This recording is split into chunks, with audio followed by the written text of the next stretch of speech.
Vas-y, on va rentrer dans le scan, dans le vif du sujet. Je vais vous parler de François Bayrou.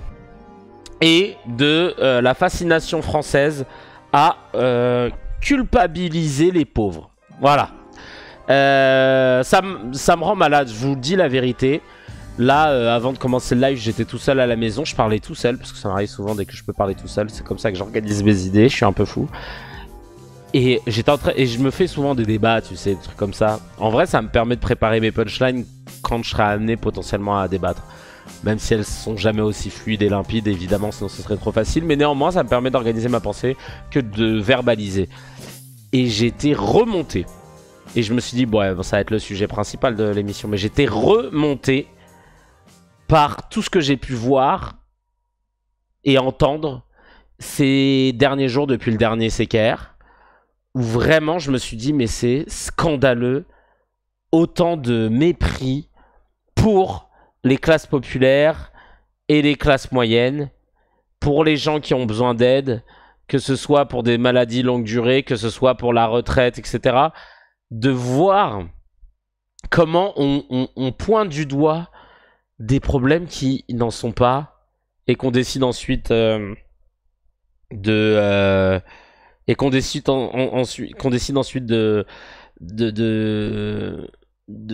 parler, de devoir faire des efforts, etc.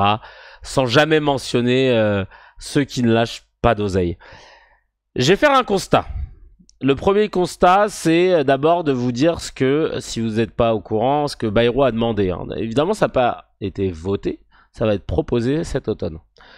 Il dit que la France vit dans déficit depuis 50 ans, il dit qu'on a une dette de malédiction, que si rien change, 100 milliards d'euros seront consacrés au remboursement de la dette en 2029, qui est le premier poste budgétaire de l'État.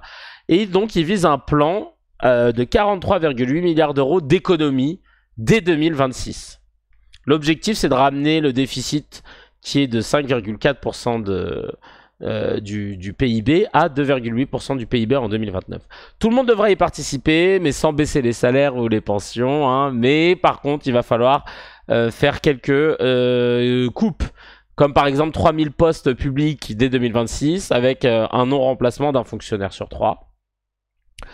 Une année blanche en 2026, c'est-à-dire qu'il n'y aura pas d'indexation des retraites, des prestations sociales, des barèmes fiscaux par rapport à l'inflation pour 2026. Donc si les prix augmentent, allez vous faire foutre. Des dépenses sociales économisées, hein, notamment avec l'ALD, plus de médecine ambulatoire, meilleure prévention évidemment. Hein.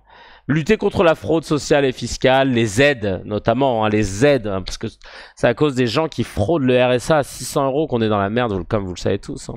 LOL. Il a proposé de supprimer des jours fériés, une contribution de solidarité pour les plus riches, mais on n'a pas encore les détails. Parce qu'apparemment, la taxe Zuckman de 2% sur les 1800 foyers qui ont plus de 100 millions d'euros de patrimoine, ça n'a pas l'air de trop leur plaire. Allocation sociale unifiée pour inciter à retravailler. Je sais pas ce que ça veut dire, mais je sens que ça va être génial. Réforme de l'assurance chômage et du droit du travail à venir. Bon, ça aussi, on voit le truc arriver. Et par contre, hausse du budget militaire hein, de 3,5 milliards d'euros en 2026 et 3 milliards d'euros en 2027 pour faire face à la mondialisation des conflits. Bref, il m'a énervé. Tout le monde est là à taper sur les chômeurs, le RSA, les gens pas motivés. La France fait partie des mauvais élèves en nombre d'heures travaillées par an et par actif. Dans les pays, selon les chiffres de l'OCDE, on travaille moins bien que les Royaumes-Unis. On travaille moins bien que, on travaille moins longtemps que en Suisse, en Espagne, etc. Tout le temps à nous comparer aux autres et tout et tout. Sauf qu'il y a un éléphant dans la pièce, chacal. Et il n'est pas au chômage, mais il est en costard. Bah ouais, parce qu'en fait, moi j'ai pas digéré du tout là, la commission qui avait été lancée par le sénateur communiste Fabien Gay sur les aides données aux entreprises en crédit d'impôt notamment. Moi, c'est pas passé cette affaire. Hein. 211 milliards d'euros donnés à des entreprises, sans contrepartie, sans suivi. Il n'y avait pas un tableau Excel qui recensait les aides qui avaient été données par la France. 211 milliards d'euros, ça race. Je ne sais pas si vous imaginez la somme qui ont été données à des entreprises qui n'avaient pas de contrepartie, qui ne devaient même pas justifier d'avoir préservé des emplois, de l'avoir bien distribué, etc. Donc, vos assistés là, parce que je vais encore le redire, vous vous foutez de ma gueule. Et vous regardez un exemple. Un exemple. Mais vous savez quoi? On va regarder une vidéo d'abord. Une petite vidéo qui justement alors déjà là de Eric Woerth tout à l'heure qui avait un éclair de lucidité sur la partie oui le coût de l'immigration machin. Je suis désolé, ça va vous faire chier. Bon, il était dégoûté de balancer les chiffres. Là on va écouter Marine Tondelier face à Eric Woerth justement par rapport à l'annonce de Bayrou. Plus d'une heure, le Premier ministre nous expliquait déjà ce que c'était une dette. Alors c'est comme vous dans votre budget, bah non, un État et une famille, c'est pas pareil. Oui, c'est vrai, un État et une famille, c'est pas pareil. Hein. C'est pas parce que vous voyez que la France s'est endettée que c'est comme une famille qu'il faut absolument la rembourser la dette. Non, parce que le principe d'un État, c'est d'être éternel a priori, et donc il a la capacité de rouler sa dette, soit emprunter ce qu'il va rembourser et le refaire non-stop, tu vois. Emprunter ce qu'il doit rembourser et ainsi de suite. Merci. Amsag, MC, tu es le sang. Désolé pour la qualité du son. Déjà. Et alors après, une fois qu'il avait expliqué qu'il y avait une dette, que c'était très très grave, il est passé à tout ce qu'il allait nous faire subir, du sang, de la sueur et des larmes. Pour tout le monde, c'est partagé. Il y en aura pour tout le monde, il n'y a pas de problème. Ok, mais attendez, monsieur Woerth, vous avez fait un long tunnel. Je vais quand même me permettre de signaler que ce qu'il a complètement occulté aujourd'hui, c'est que ce bilan-là, c'est pas le bilan de la gauche, monsieur Woerth. La situation financière telle qu'elle a été expliquée, si vous pouvez me laisser parler, la situation financière telle qu'elle a été dénoncée par monsieur Bayrou, c'est le bilan de 8 ans de macronisme. C'est 1000 milliards de dettes de plus en 8 ans. Un passage de 2000 milliards de dettes à 3000 milliards de dettes dans lequel le Covid a joué un rôle infime. C'est pas la majorité sur la censure. Et donc, ce que je dis, c'est que quand j'entends monsieur Bayrou, vous pouvez me couper monsieur Woerth, je dirai quand même ce que j'ai à dire. Vous étiez d'accord? Je dirai quand même ce que j'ai à dire. Ce que je veux quand même vous dire, c'est que quand monsieur Bayrou explique, ah vous comprenez les Français ils se soignent trop, ils vont 2 fois chez ça c'est n'importe quoi par contre. le médecin pour le prix d'un, ils font des scanners tous les 15 jours, enfin je sais pas où. Ah bah ouais, je sais pas où t'habites hein, parce que nous là pour avoir un scanner, si t'es pas à Paname dans la rue du scanner mon frère, non laisse tomber, c'est compliqué. Il habite, moi, là où je suis, il y a plusieurs semaines, voire plusieurs mois d'attente pour faire ce genre d'examen, et donc je suis assez fâchée. Mon daron à l'île de Léron, c'est 1 an pour l'ophtalmo. Qu'il, quelque part, culpabilise les Français comme si on allait chez le médecin n'importe comment, alors que le principal problème des Français, et là où vous habitez, monsieur Woerth, vous le savez comme moi dans les Hauts-de-France, il est insupportable, Woerth, il veut pas la laisser parler. Nous sommes des déserts médicaux. On n'a pas assez de médecins, les gens n'ont plus de médecins traitants, les gens n'arrivent pas à trouver de quoi se soigner.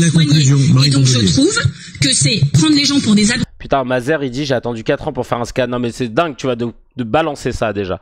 Moi, je trouve ça ouf. Donc, c'est intéressant, mais j'aime pas la qualité de la vidéo. Ça, c'était le retour. Vous avez vu comment Woerth, il est pas à l'aise et comment cette posture, cette déférence, dire oh, mais qu'est-ce que vous voulez faire mais vous voulez taxer qui? Ça me vénère. Vous vous rendez compte que là, j'ai assisté, comme d'ailleurs, vous toutes et tous, à la télévision ou à la radio ou whatever, à des gens qui gagnent entre 5 000 et 20 000 euros par mois et qui sont donc pas concernés, tu vois, directement par tout ce qui va se passer parce qu'ils sont au-dessus de la masse, ils représentent une infime partie de la population. Et ils adorent dire « Ah, mais faut faire des efforts hein. !» Mais c'est sûr que chacal, toi, demain, le litre d'essence, il passe de 1,7 à 2 euros. Juste, tu vas faire, oh, fait chier, quoi. C'est vrai que ça fait cher hein, par rapport à avant. C'est tout. Mais tu vas pouvoir les lâcher. Alors qu'il y en a d'autres, non. Ça prend 10 centimes, on peut plus les lâcher. Mais c'est ça qui me vénère. C'est ça qui me vénère. Alors maintenant, regardez ce rapport de la commission de Fabien Gay, sénateur communiste. Parce que ça veut trouver 43 milliards d'euros, etc. Bah regardez, on va regarder ce rapport. C'est dans l'air qu'ils en ont parlé, c'est scandaleux. Tenez, tous les ans, on voit ce que vous en avez fait, quoi. Parce que moi, je sais qu'ils suivent très bien quand les allocations chômage, ils veulent vraiment bien savoir comment ça va. Hein. Et si jamais t'as fait 5 heures ce mois-ci, je peux dire que si tu l'as pas dit, du jour au lendemain, t'as plus d'alloc. Tu fais, mais au fait, vous avez mon virement et tout. Bah oui, mais vous avez pas déclaré ça. Ah oui, c'est vrai, pardon, oui, j'avais oublié. Ouais, bah on n'a pas oublié, nous. On le voit très bien, Chacal. Et si jamais on s'est trompé et que t'as un trop perçu, on reviendra te demander le trop perçu. C'est quand même dingue. Comment ils nous surveillent de ouf. Bande de fils de racleurs de chibre. Vous me foutez la rage. C'est ça. Bah oui, parce que c'est logique. En gros, là, ce qu'il est en train de dire, c'est que à minima, si on t'a donné de l'argent, toi, quand derrière, t'es une entreprise et que t'as des actionnaires, toi, quand derrière, tu veux donner à tes actionnaires de l'argent sous forme de ce qu'on appelle des dividendes, mets pas les aides publiques dedans, parce que les aides, elles t'aident à développer l'entreprise, à embaucher du monde. C'est pour ça qu'on te met des aides, pas à gaver des actionnaires. Donc normalement, si t'as des aides publiques, tu prends ton résultat net, tu enlèves les aides publiques, et ce qu'il reste, là, tu le partages en dividendes. Et bah regardez ce qu'a fait. C'était après le déjeuner, il a oublié qu'il était de droite. Il commence à retrouver du sens là. Mais il faudrait pouvoir rendre l'argent qui est donné si... oula merde, qu'est-ce que je dis là? Oh, pardon. L'argent, c'est notre argent qui a alimenté 211 milliards d'euros chaque année. Non.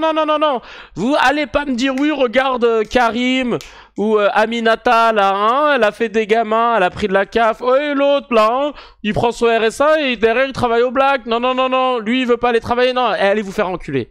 Là, je vais dire, on va parler français LV1, allez vous faire foutre. On s'en fout de... Déjà, d'une, ils ont des aides, ils y ont droit, tant mieux, sachant qu'il y a plus de 5 milliards d'euros d'aides qui font partie du taux de non-recours, c'est-à-dire qui sont dus à des gens et que les gens ne réclament pas. Donc, ça veut dire que ça absorbe les 1,5 voire 3 milliards maximum pour la fourchette haute de fraude à la prestation sociale. Sachant que les fraudes à la cotisation, c'est plus élevé, c'est 8 milliards. Donc, en gros, les gens qui avaient le droit à des prestations sociales, 5 milliards d'euros qui sont pas réclamés, absorbent les 1,5 voire 3 milliards d'euros de gens qui ont fraudé. Donc, limite, c'est un non-sujet. Et toi, tu veux qu'on tacle le E. Toi, tu veux qu'on soit là. Attends, il en est où, là? Il a pris 651 ou 652? Fais gaffe, je l'ai vu, il a roulé Clio 3, hein, c'est pas mal. Fais gaffe, hein, il a l'option clim. Nique ta race, en fait. Mon micro bug quand je dis nique ta race. Mais nique bien ta race. Tu peux pas pointer du doigt des gens qui, en plus de ça, n'ont aucune conséquence sur les finances. Là, je viens de vous le montrer, c'est des chiffres que je sors pas de mon trou du cul. C'est la DGFIP, vraiment, c'est des chiffres de l'État français. Oui, des aides pas réclamées parce que pas au courant du droit, ou alors parce que t'as honte. Une question de dignité, ça aussi c'est pris en compte. Et donc là, tu me dis qu'il y a 211 milliards qui sont donnés sans contrepartie à des entreprises. Ça va? Comme le dirait Dr H, avant, vous dérange pas? Non mais tu peux pas me dire que c'est pas un scandale d'État. Tu peux pas me dire que normalement tout doit s'arrêter ici en termes de discussion. Normalement, la discussion doit s'arrêter là. Normalement, on doit parler de ça plus que de l'affaire Amir, parce qu'on s'en bat les couilles, plus comment ça s'appelle? On doit en parler plus que n'importe quel autre sujet je sais pas c'est quoi qui pullule en ce moment là. Je dis c'est pas c'est quoi, je passe mon temps à écouter les infos. Mais globalement, le sujet il est que là. Il est que sur c'est quoi cet argent? C'est quoi cet argent qui a été donné? C'est quoi cet argent qui a été donné, par exemple, je vais vous le resignifier. Carrefour, je vous l'ai bien dit, hein, 2,3 milliards d'aides reçues en 6 ans. Résultat net, 3,6 milliards. Dividendes versés, 2,8 milliards. Alors attends, on va prendre la calculette. On va prendre la calculette parce que c'est pas logique, normalement.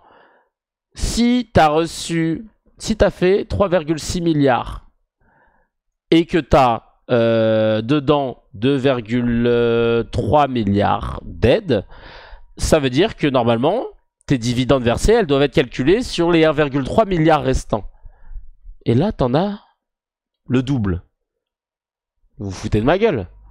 Et vous savez ce qu'ils ont... le nombre d'emplois qu'ils ont supprimés pendant la même période? Ils ont supprimé 37 990 emplois. Va te faire cuire le fion, chacal. T'as supprimé 37 000 emplois et t'as versé 2,8 milliards d'euros de dividendes. Va te faire cuire le cul bien comme il faut.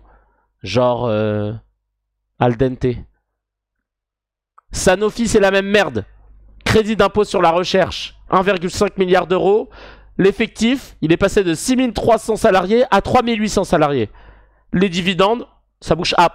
On est là, t'inquiète pas, nous on est stable, tranquille, on est bien. 3000 postes qui ont été sucrés. Mais par contre, t'as pris tes 1,5 milliard pour au final oula, le micro il pète un plomb. Pour au final être la dernière boîte à avoir trouvé le vaccin. Genre vraiment, quand on en avait plus besoin, t'as fait au fait, j'ai le vaccin là contre le Covid.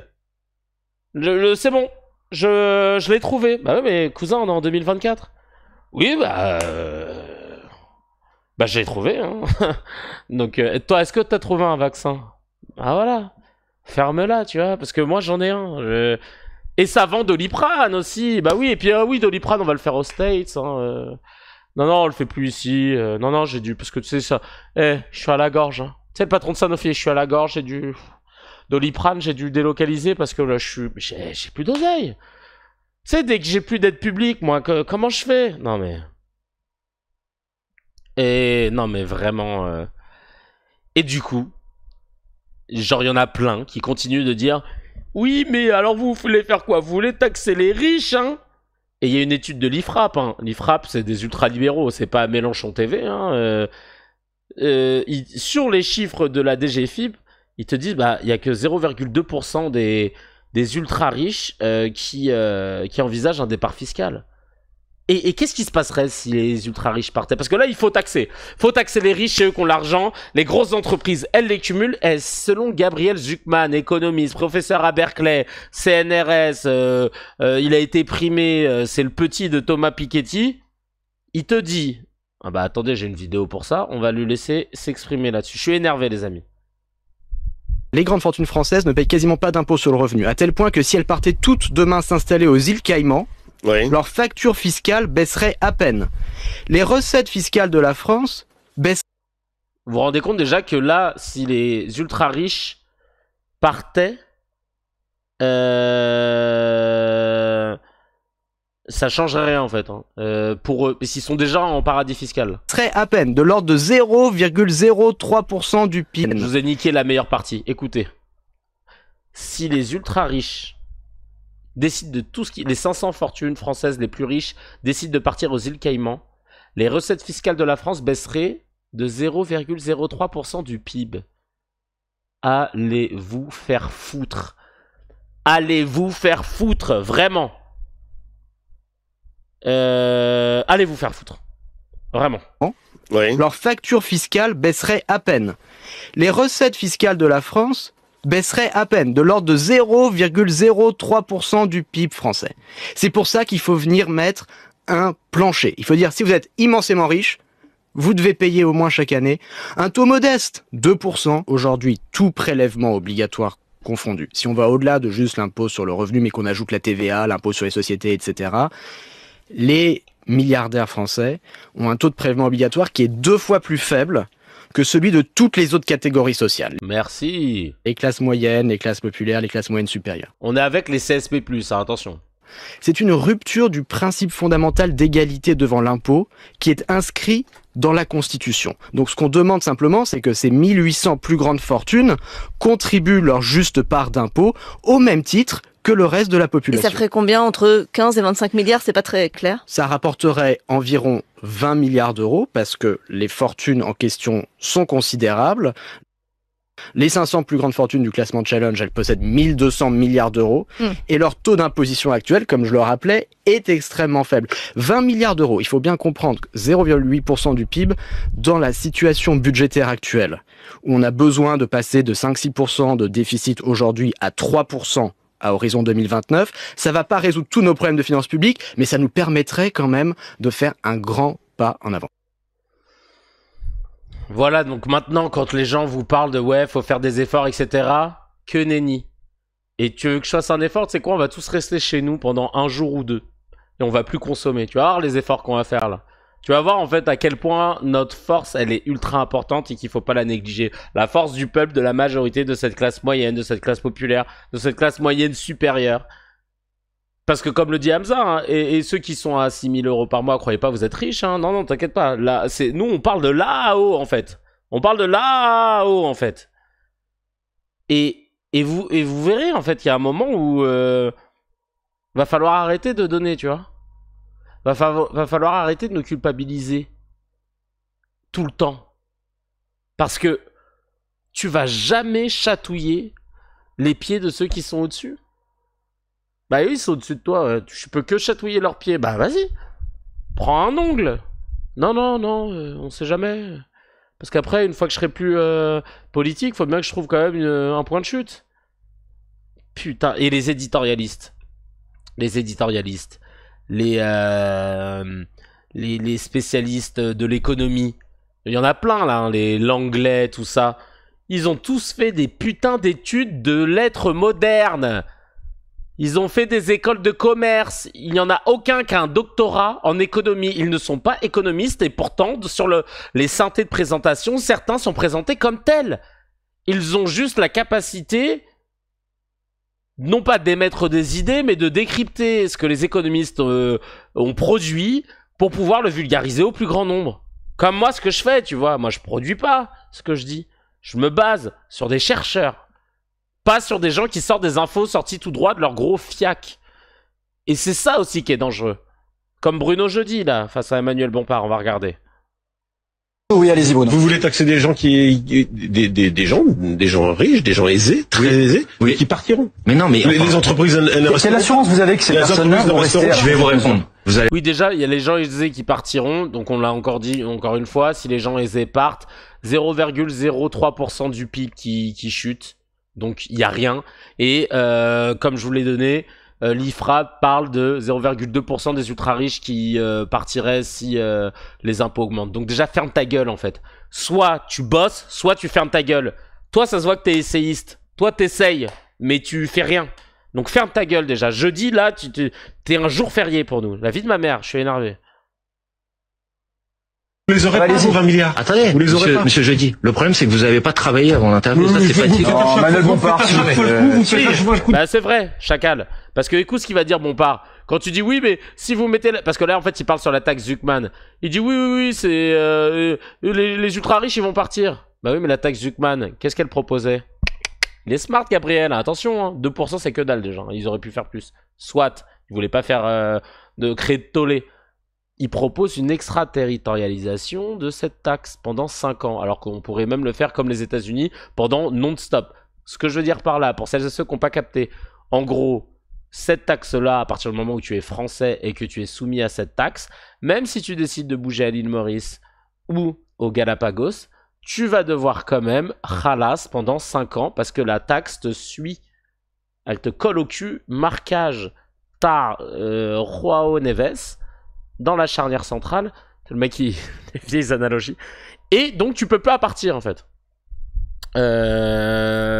Pendant 5 ans tu dois lâcher l'oseille. Aux États-Unis, quand t'es américain et que tu payes des impôts, tu pars où tu veux, même en Russie, tu dois payer des impôts. Aux États-Unis, bah là c'est pareil. Donc quoi qu'il arrive, même si les gars partent pendant 5 ans, ils devront lâcher leurs 2%. Allez-y. À chaque fois vous faites le coup. Non, mais je vais désagréable. Mais je vais vous dire pourquoi. Mais je suis pas du tout désagréable. Vous êtes désagréable. Mais je vais vous dire pourquoi. Parce que dans la taxe Zuckman telle qu'elle a été proposée à l'Assemblée nationale, il y a un dispositif anti-exil fiscal qui fait que si des gens partent pendant 5 ans, ils continuent à s'acquitter de l'impôt en France. Donc en fait, ils ne peuvent pas partir parce que s'ils partent, eh ben les impôts vont continuer à les poursuivre. Comme par exemple, vous faites la moue. Mais les États-Unis le font. Et nous, on pourrait pas le faire. Les États-Unis peuvent le faire et nous, on pourrait pas le faire. Donc, pardon, monsieur, je dis, c'est pas pour être déplaisant avec vous. Mais manifestement, ce détail-là, vous avez échappé. Sauf qu'aux États-Unis, vous n'avez pas le même niveau, le même niveau de dépenses sociales, le même niveau... Il y a une dette plus importante. C'est quoi le rapport? Vous avez vu comment jeudi, c'est un jour férié, le gars? C'est un pont, très drôle comme van. Oui, mais sauf qu'aux États-Unis, il n'y a pas le même niveau de d'aide sociale. Oui, et c'est quoi le rapport? C'est quoi le rapport? C'est quoi le rapport? Aucun, hein, c'est juste que à la télé, ça le fait pas quand t'es éditorialiste de finir un débat en disant « Oui, vous avez raison, c'est vrai, et j'ai eu tort, je ferme ma gueule. » Bah non, ça le fait pas, évidemment, chacal. Bref, voilà donc en gros le dos sur le sujet. Fraude sociale, fraude fiscale, je le rappelle aussi, si jamais vous avez envie de ressortir ces infos. Mais vous savez que j'ai bien envie de sortir un livre. J'en ai parlé avec mon agent. Parce que tu sais, moi, régulièrement, je note sur une petite... Je vous l'avais dit, je crois. Sur mon téléphone portable, j'ai une note qui s'appelle les mythes. Et je note toutes ces infos, tu vois, sur la fraude sociale, sur l'immigration, sur l'ultraviolence, sur le montant de l'évasion fiscale, etc. Où je débunk tous ces trucs que j'ai régulièrement comme propos à chaque fois, tu vois. Et donc, je me suis dit, ce serait cool de le compiler dans un petit livre. Et puis peut-être même après de permettre aux gens qui ont acheté le petit livre de pouvoir avoir accès à une application pour pouvoir dégainer très rapidement.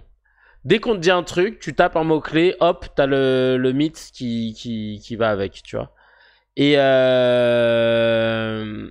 Et parce que vraiment, tu te rends compte que ça a gangréné notre société, hein, et en préambule de l'émission sur les réactions, tu vois, la personne qui disait que j'étais en train de faire la queue dans un magasin et le mec il sortait mot pour mot tout ce que Pascal Pro dit et tout. Je te jure que moi-même je l'ai vu dans ma famille. On doit pouvoir débunker, tu vois. On doit pouvoir leur dire, les gars, c'est pas ça la réalité. Et c'est pas parce qu'on le dit 15 fois par jour à la télé que ce sera vrai pour autant par des gens qui sont en costard et qui ont l'air qui donnent l'impression d'être intelligents. Fraude sociale, fraude aux prestations sociales, 1,5 à 3 milliards d'euros. Donc RSA, machin, alloc, ce que tu veux. Fraude aux cotisations sociales. Donc là, ça, c'est les patrons qui n'ont pas versé, qui n'ont pas déclaré, ou alors les indépendants. C'est entre 6 et 8 milliards, voilà. Donc 8 milliards, c'est grave, ouais. Mais la fraude fiscale, c'est entre 80 et 100 milliards d'euros par an. 10 à 60 fois plus. Ça veut dire que en fait, potentiellement, si tu régulais un peu la traque à la fraude fiscale, chacal, ton histoire de 43 milliards d'euros qu'on doit faire d'ici 2029, tu le fais là, d'un coup, en double. Voilà. Donc voilà, tout ça pour vous dire que j'en peux plus. Je vous ferai cette note.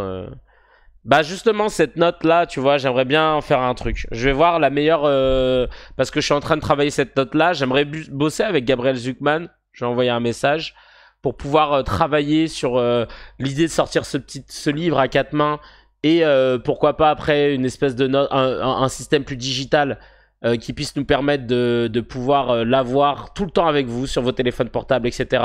Que dès que vous entendez quelqu'un dire ouais mais de toute façon les gens ils travaillent pas assez, machin, hop, vous dégainez le truc.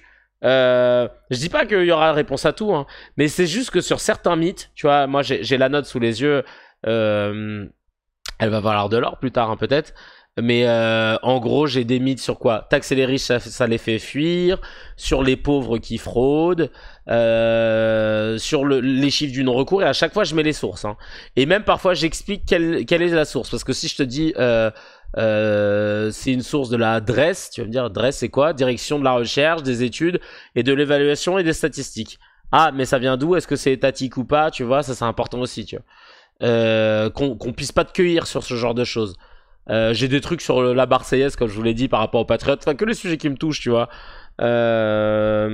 Sur la submersion migratoire, avec les chiffres de l'OCDE, sur le fait que les immigrés prennent le travail des Français, sur les immigrés qui coûteraient plus cher que ce qu'ils rapportent, la délinquance qui vient des étrangers.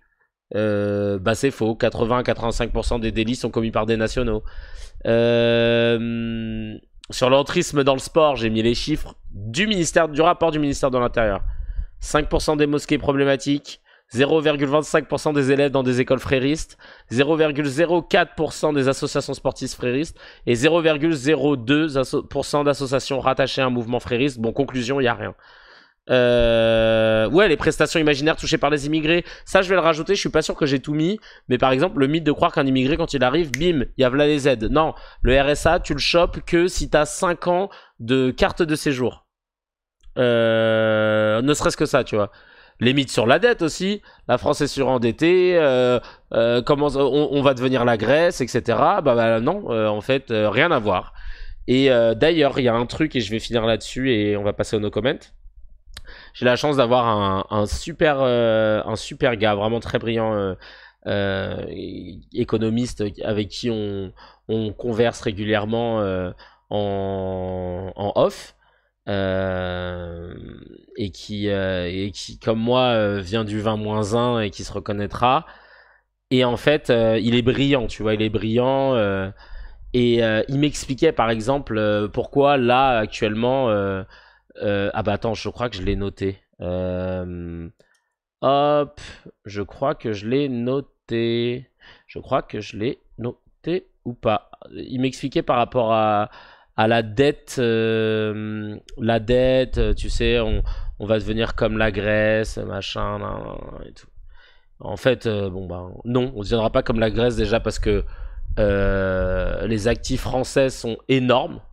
Si on calcule l'endettement net de la France, on serait presque proche de 0 d'ailleurs. Et la remontée des intérêts, et ça c'est intéressant en fait. La remontée, alors que la Grèce par exemple avait avait moins d'actifs, et ceux qui possédaient sa dette étaient beaucoup plus des étrangers, donc ça crée un déséquilibre. Et il m'expliquait un truc ultra intéressant que j'ai vu nulle part. Mais lui il est dans le système, donc il sait très bien de quoi il parle. Il me disait la remontée des taux d'intérêt de la dette française, c'est pas qu'on est un pays qui est plus risqué. On n'émet pas plus de dettes qu'auparavant. Mais il y a une émission de dette de l'Allemagne. D'accord ? Et c'est là que le bas blesse. Pourquoi ? Parce que la dette allemande, en fait, de base, elle était très faible. Tu vois ? Mais c'était la plus demandée. Parce qu'elle était stylée, quoi. Tu vois ? Elle était stable, sécure. Tout le monde se disait, putain, acheter des titres de dette de l'Allemagne, c'est chambé. Et là, l'Allemagne, tu vois, elle a décidé d'investir notamment dans le militaire, etc. Donc, elle a décidé d'emprunter plus, donc augmenter sa dette. Et là, les gens, quand ils ont vu que l'Allemagne commençait à augmenter sa dette, ils se sont précipités pour acheter des titres de dette allemandes. Parce que les titres de la dette allemande sont de meilleure facture, elles sont plus rassurantes, elles sont plus stylées. Et évidemment, ils n'ont pas un portefeuille infini. Donc, les gens qui avaient l'habitude d'acheter des titres de dette, évidemment, je te parle pas de toi et moi, hein, mais des gens qui sont sur les marchés financiers, ils se sont dit, ah bah putain, la dette allemande, elle est dispo là. Ah vas-y, on achète. Donc tout ce qu'ils avaient en dette française, ils l'ont acheté en dette allemande. Et donc, comme ils ont décidé d'augmenter leur dette pour investir, etc., il y a plus de titres de dette allemande en vente. Donc c'est pour ça que tout le monde se rue dessus. Et donc l'augmentation des taux d'intérêt de la dette française, ou du coup la baisse de ses prix sur le marché, c'est pas lié au déficit. Et ça, tu vois, personne ne l'explique. Non, c'est pas forcément lié à l'État français parce qu'elle a mal géré son oseille et tout. Il y a une partie, hein. Mais c'est surtout parce qu'il y a une offre de la dette allemande qui augmente sur les marchés.